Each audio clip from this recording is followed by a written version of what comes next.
communicator. I'm not a traditional PR and communication person. And the reason is because when we are passionate about finding something offline, this actually brings me back to what Abang was saying earlier, you know, that you have to have things happening offline to bring them online. And this is why this is my story as well. I started volunteering my time to teach in terms of training, social media crisis, like when something goes wrong, a lot of Malaysian companies don't have a crisis communication plan in place, for example. A lot of us think that, oh, when something bad happens, you can't really predict it, you know? And this is something I think even y'all in your current industry will be wondering, what do you deal with that? Yes, if you want to portray your best image on social media, how do you deal when something goes wrong? And the way we did it was we would actually talk through the steps that, look, every company has potential problems. Certain areas that are especially a risk for you. Oil and gas, oil leak is a problem, right? That's easy to identify. Tourism, what would be a problem? A natural disaster would be an example of something that would affect your tourism industry. If you're a restaurateur, a case of food poisoning going on social media, that's a potential risk area. So we help companies figure out that these are the different areas where, you know, something can go really wrong. But, do I have a clicker for this? Oh yeah, I do. Thank you. I'm going to skip the little, okay, maybe I should. No, never mind. I'll come back to my introduction later. But the point is, when she was actually talking about your niche will find you, I think that's really important. This is something that I was just speaking about with Imran as well, is that sometimes all of us want to start an online business, but we don't know what is our niche. You're not really sure what is special about you. And you know what? No pressure. No pressure at all. You just have to figure out what is it that you want to start with, what is your passion project, start there, and then after that, start building and narrowing it down based on the experiences that you have. So, I'm a public speaker today. I speak at conferences quite often, I moderate quite often as well. But, would you believe me if I told you I'm an IT person? Yeah, I'm an IT person, I'm a programmer. That's my background.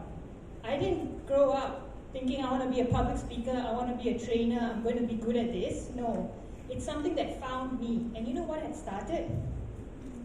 It had started with this blue ocean. How many of y'all have heard about the blue ocean strategy? Have y'all heard about it? Yeah, a couple of ones in the back? Okay.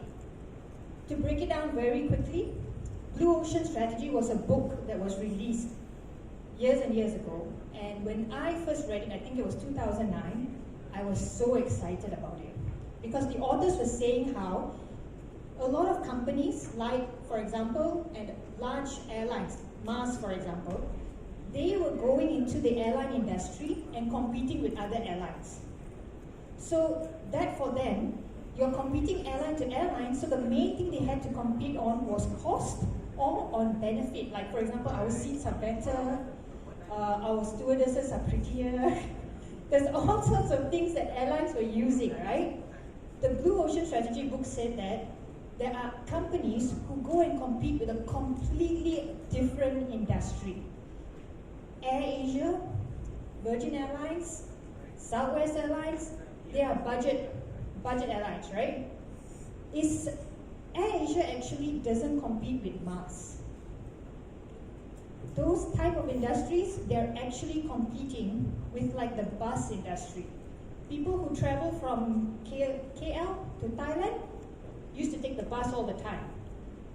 They reduced their prices so much, it became affordable for people who always take buses to now fly. That's why the tagline is now everyone can fly. It's not our seats are better, our business class is better, we give you more luxury. No, it was a completely different industry, same product. But because they went and competed with a different group of people, they suddenly became special. That is kind of what I'm going to be trying to tell you today, to try and help you think of ways. There's something about you, for example, right? My dad is always telling me this actually, be a big fish in a small pond. Because no matter how big you are, if you're competing with all very large people, or very established brands, it's going to be very difficult to establish your own brand. But if you're able to find a niche that makes you special, take for example myself, I'm an IT person now in PR and comms and training. I have this whole set of skills that if I met another IT person, they'd be like, I'm a programmer, you're a programmer, you know, it's the same thing, right? Suddenly I'm an IT person in the PR industry and you're like, whoa, Kristy, you're an IT person, that's amazing. It's not. It's like, just because your skills are not the norm in a different industry suddenly gives me a niche. It's really that simple and it's really that crazy. And so what had happened is, the words got chopped off, but basically is, you need to find what about you is authentic. Being authentic is more important than being original. This is a quote I read online and I really identified with it because a lot of us get held back thinking, no, I can't do this because somebody else is already online doing it better. So when I say that, you know, find a role model that you're passionate about and they will inspire you, not always. It doesn't always work. If you think of somebody that really inspires you, a very famous business person, business lady, entrepreneur, whatever, not many of us think, I can be like that person. No, most of us think, wow, that person is special. So you know what? You need to find bad role models. That's actually my secret. That's how I got into public speaking, believe it or not. I went for a talk in 2009. The man was going to talk about blue ocean strategy. I was so excited because it's my favorite subject, right? I went, it was about a room of about 30 people, and he completely botched up the subject. He was saying that Mars is in the blue ocean and Asia is in the red ocean, and I was just looking at him, and then I was looking at my sister, and I was looking at him, and I was like, what? This guy's got it all wrong. And because he was so terrible at the subject, he was so bad, When he was so bad at the subject, that's when I was like, hey, I can do better, lah. That's why I'm saying, go and find your bad example, where you look at somebody who's doing it, and doing it so badly, and you say, hey, I can do better. Then you realize you have something to offer. You have something to offer right now. Every one of you right now has something that you can do that you think is not worthwhile, that is not worth creating a brand about, that's not worth starting a business about, that maybe somebody else is doing a better job at you, or somebody else is far more popular, prettier, richer, handsomer, whatever. Maybe they're a Dato's son, or they are got really some high caliber investors behind them. But it doesn't matter. Don't look at those examples because they're holding you back. You know, it's nice to follow them on social media. It's not very nice to try and think that I can be as successful as this person. And one of those ways to build up that confidence is to go and volunteer. I read actually, I think there was a quote by Imran on his LinkedIn saying, volunteering is not a selfless act, it's actually an act that gives back to you. I think he wrote a LinkedIn post about it. I know I totally stalked you on LinkedIn because I had to introduce his section, so I went and read his LinkedIn and now I'm quoting him. But it's not. I volunteer my time, I don't get paid for things, but I get skills. I get the ability to connect with people. I get to find out what is it that I know or that I offer that is helpful to others. So if you have time, make the time if you don't have it, really. Find ways that you can volunteer and dedicate your time and just offer it to people. Offer it to people and you'll be amazed at how much feedback you get where they're like, hey, thank you so much, that was so helpful. And for me, the advice is so normal to an IT person, but I tell it to a non-IT person and they're so happy. There's things that you know where other people are going to be so happy about, and when you start volunteering and giving it out, then you realize you have value, you have worth. And that will start boosting your ability to creating offline activities, offline content that you can then put online as well. I feel like starting from online is not the place you should start. You shouldn't first start it with the question, how do I become famous on social media? If you want to do that, you need to start a reality TV show. You get famous really fast, but whether you want the fame is another story. No, you actually need to first wonder, what is it that about my life or about my passions or about my work that would that really I'm happy about, that makes me happy, that makes other people happy, and that I feel falls in line with the kind of life that I want. And you will then find the content that you need to post on social media, because there are other people out there who want to know what you're saying, who are also looking up to you and wondering, yeah, you know, Farah, she runs her own music school. You know, she's running it with Janwy. Yeah, they run a music school. This dude is a multi-talented musical instructor, by the way. Plays a number of instruments. Plays the ukulele as well. Anybody want ukulele lessons? Talk to Janwy. I can only play Somewhere Over the Rainbow. One song learned from YouTube. Never mind. The point is, if I saw their Instagram online and they are showing these things happening, and I realized, you know what, Janwy is special, but he's teaching me in a way that I too think, yeah, maybe I can try the guitar, maybe I can try the keyboard. It inspires me as well. But he may not even realize it.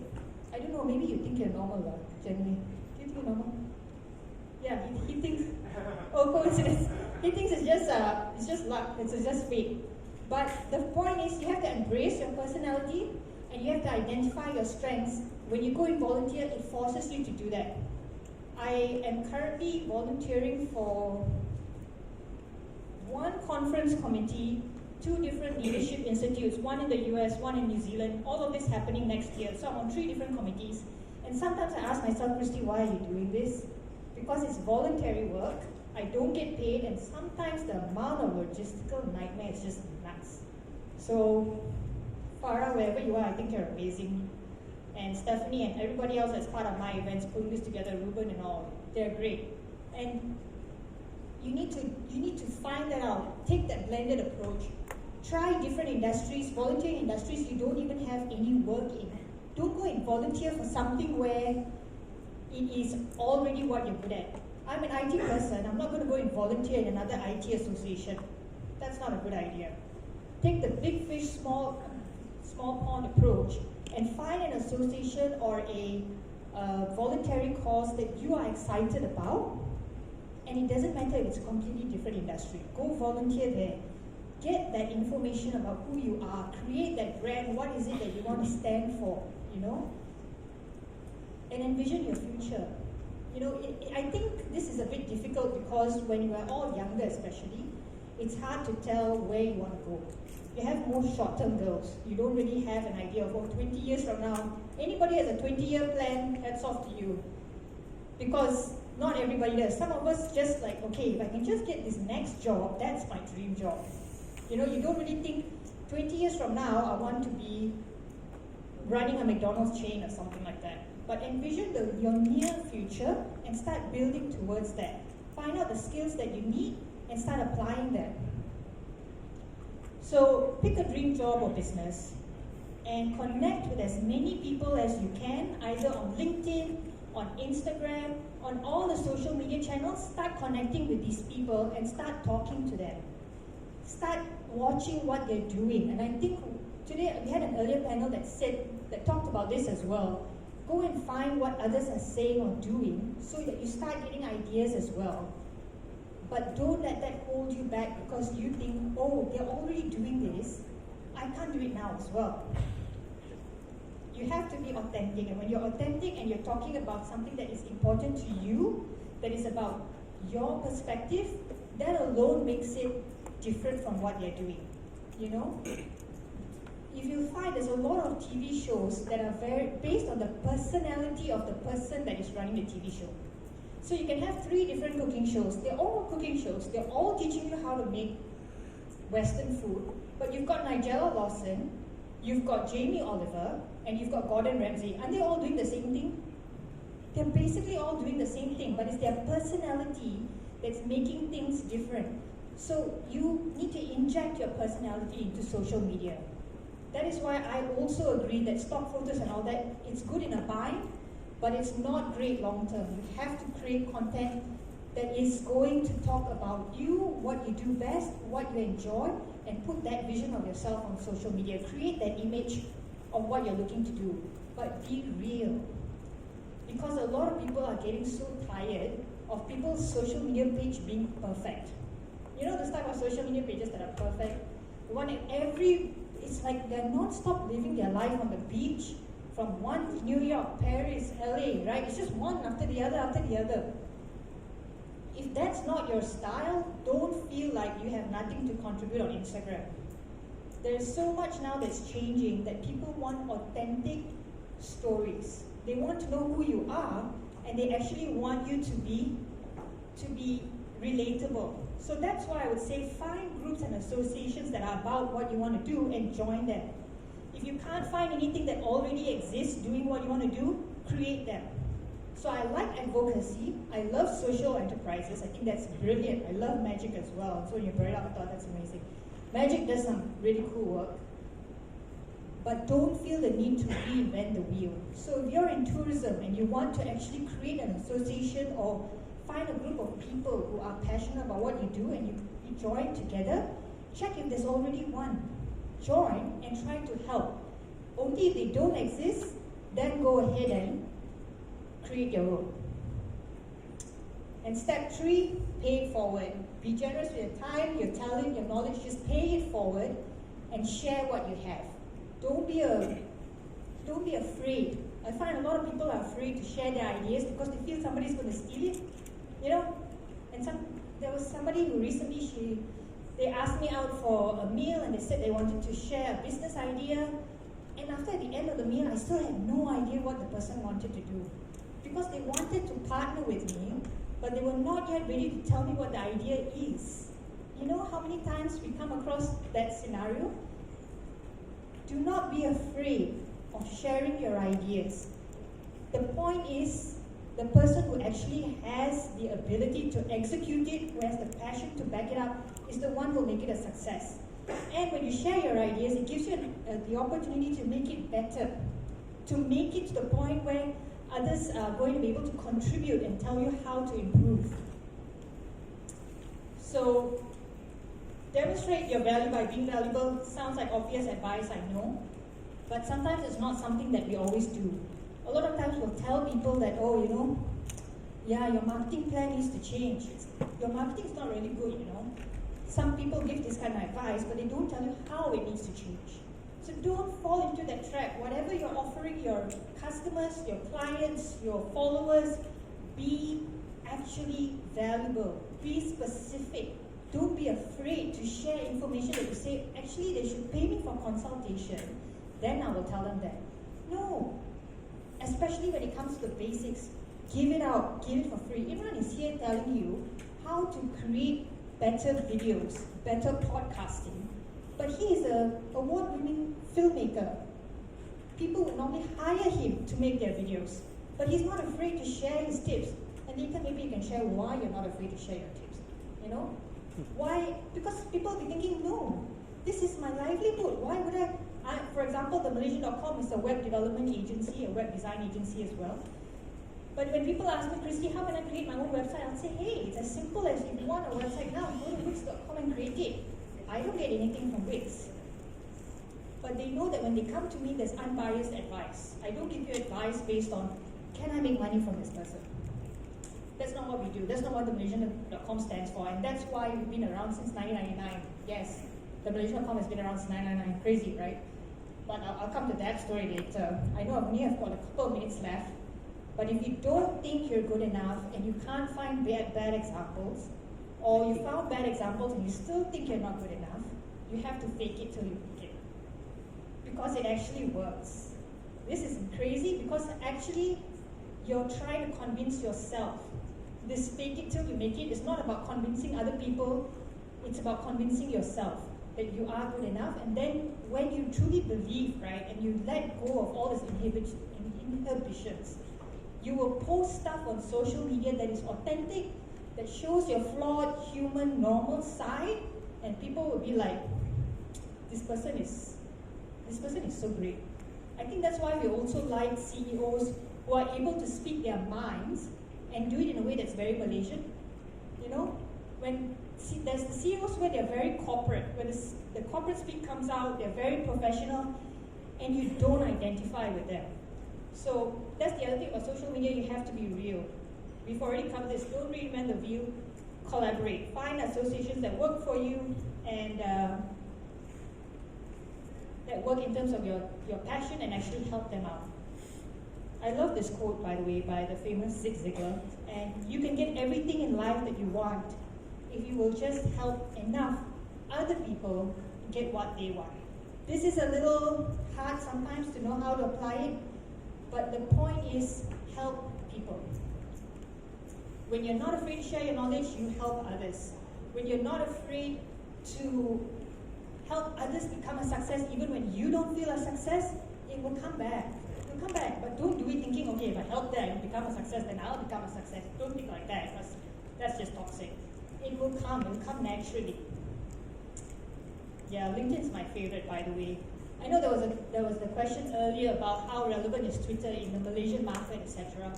I will say, from my social media success story, LinkedIn has been the bomb. If you can get on LinkedIn and connect with the right people for certain type of industries, it's amazing, because people on LinkedIn are so helpful. They tend to want to help others as long as you're brave enough to ask. So if you don't have a LinkedIn profile but you're in the corporate world, please set one up and start connecting with the people that you wish were part of your tribe. And that is my story. That's my, well, actually it's not my story, but never mind. It's just part of my story. Any questions? Any questions about leadership or anything else? I will leave it to you all to think about. You can use Slido. I know that. Yeah, we're going to use Slido later. We'll do the questions after the sessions. But thank you, Kristy.